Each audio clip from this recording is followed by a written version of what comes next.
Manipulation tactics they don't teach in school. I didn't know I was being manipulated until months later, when the damage was already done.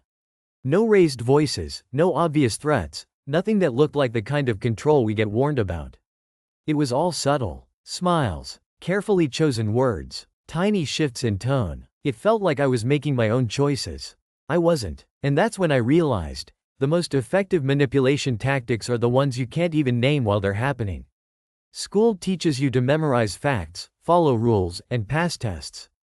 It doesn't teach you what to do when someone is quietly bending your reality without you noticing. That first moment I understood this, my Muta one, was like having the lights suddenly flipped on in a room I didn't know was dark. I saw the patterns. I saw the mechanics. I saw how easily human nature psychology could be used against me. Here's the truth. People rarely manipulate out of pure malice. Most of the time, it's survival.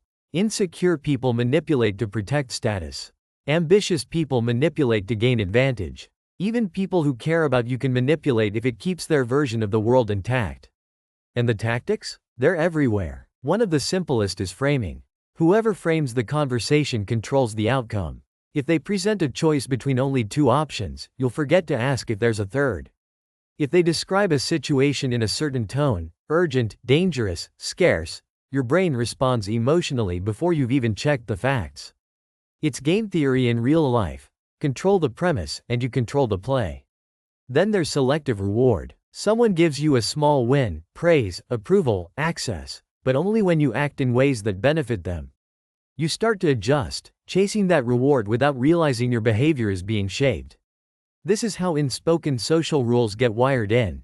They never have to tell you the rule, you just learn it through what gets rewarded and what gets quietly punished. One of the most dangerous is plausible kindness. On the surface, they're helping you, introducing you to the right people, giving you opportunities, but the help is never free. It comes with invisible strings: loyalty, silence, compliance.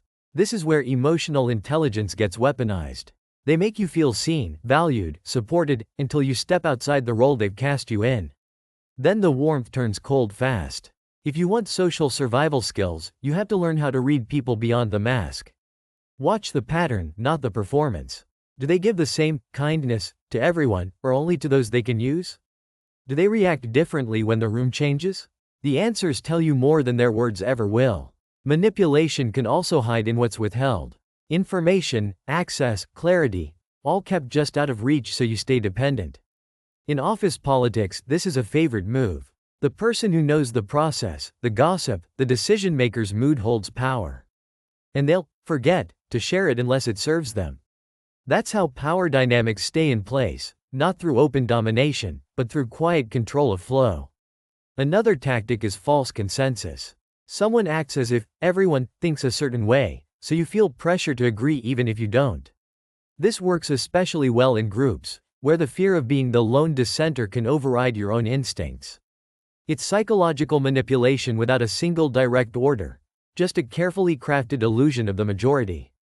The most advanced manipulators know how to blend these tactics. They'll frame the choice, withhold key information, reward your compliance, and make you think it was all your idea. And because you never felt overtly forced, you'll defend them if someone else calls them out. That's the mark of a skilled manipulator. They make you part of the defense. Social hierarchy explained in this context is simple. The higher up you are, the subtler the manipulation. Loud, aggressive tactics work at the bottom. But at the top, control has to be deniable. That's why the people pulling the real strings often look harmless: the quiet advisor, the helpful colleague, the supportive friend. Street-smart skills mean learning to spot influence without visible authority. The survival mindset in these situations isn't about becoming paranoid. It's about becoming precise. You don't need to call out every manipulation you see. That's a fast way to make enemies. Instead, you clock it. You note the pattern. You decide whether to play along, counter it, or walk away. You keep your autonomy intact, even if you let the game play out around you. What they don't tell you is that sometimes, the most dangerous manipulation is the one you do to yourself. You downplay your discomfort because they didn't mean it that way. You justify staying quiet because it's not worth the fight. You convince yourself you owe someone more loyalty than they've shown you. That's the hardest Muta one to face, the moment you realize you've been your own handler. And once you see it, you can't unsee it. Every interaction becomes a little sharper in focus. You start catching the pauses between words, the shifts in body language when the conversation turns, the sudden switch from warmth to coolness when you stop playing your part. And it hits you, manipulation isn't rare. It's constant. It's just that most people don't notice because they're too busy reacting to the surface. The first thing you realize is that manipulators rely on speed. They want you to respond before you've had time to think. That's why one of the simplest and most effective counter moves is to slow everything down. You don't commit on the spot. You don't answer right away. Even a few seconds of silence can break their rhythm.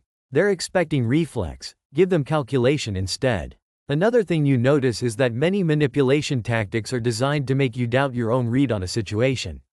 Gaslighting is the obvious one, but it's rarely as blatant as movies make it seem. Sometimes it's just subtle reframing. I think you misunderstood, or, that's not what I meant, said with enough confidence to make you second-guess your memory.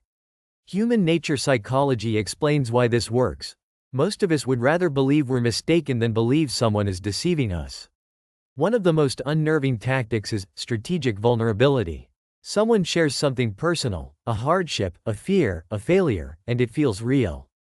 And maybe it is, but sometimes it's calculated. By showing vulnerability first, they create a sense of intimacy, making you more likely to reveal your own weaknesses. Once those are out in the open, they can be leveraged against you later. Power dynamics aren't just about who's technically in charge.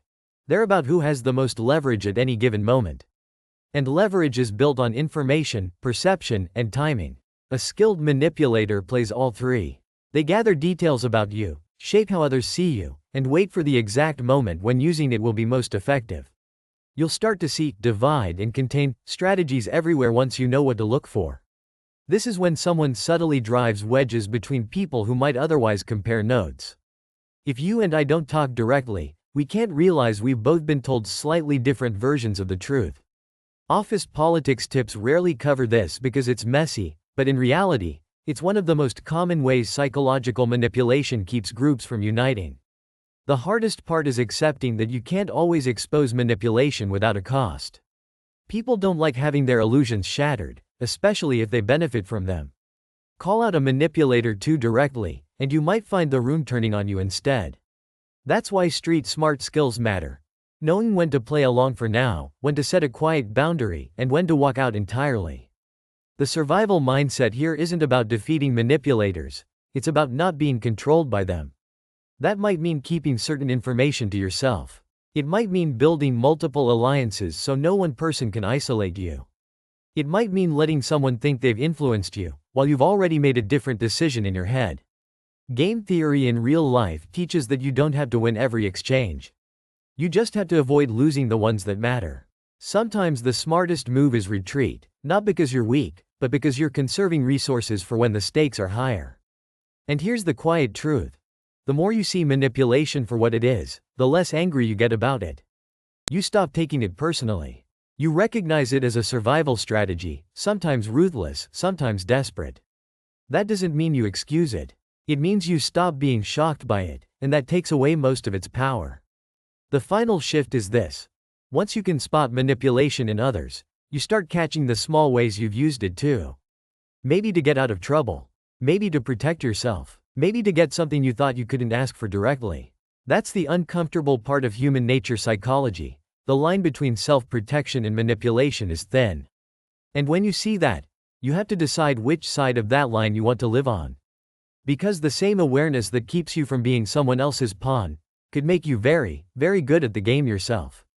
The question is, what will you do with that kind of power?